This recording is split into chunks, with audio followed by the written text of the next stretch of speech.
this week's Parashas, the Pasuk tells us, Kisvu lochem es hashir hazos. This is the final Mitzvah of the Torah, Mitzvah number 613 of writing a Sefer Torah. What is the message and what's the lessons that we can learn out from this final Mitzvah of the Torah? There's a couple of halachas when it comes to writing a Sefer Torah which will teach us the lesson and the meaning behind this Mitzvah.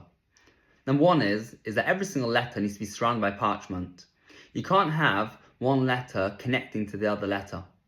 Number two is that although every single letter needs to be on its own, it has to be close enough to the other letter so you know that it's part of that word. For example, if you have the word Baruch, you can't have the base and the reish far apart where you can't tell that it's part of the same word. Every single yid corresponds to a letter in the Torah. Every single yid needs to stand on his own 2 feet. He can't lean and rely on another yid. There's so many yidden which are Torah observant, they daven, they learn, so I don't need to.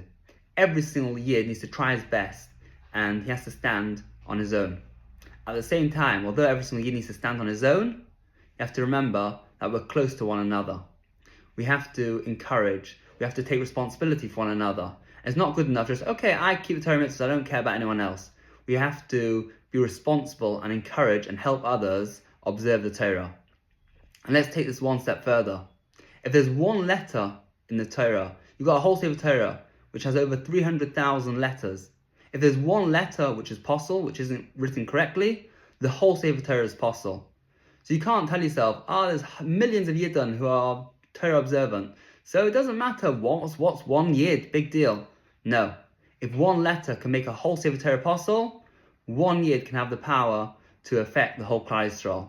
And that's the important message we can take out from the final Mitzvah of the Torah, to make sure to stand out, encourage others, and remember how important every single Yid is, every single letter of the Torah.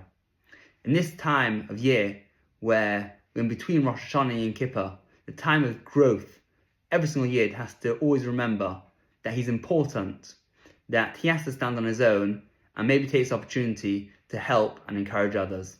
You should all have an amazing Shabbos.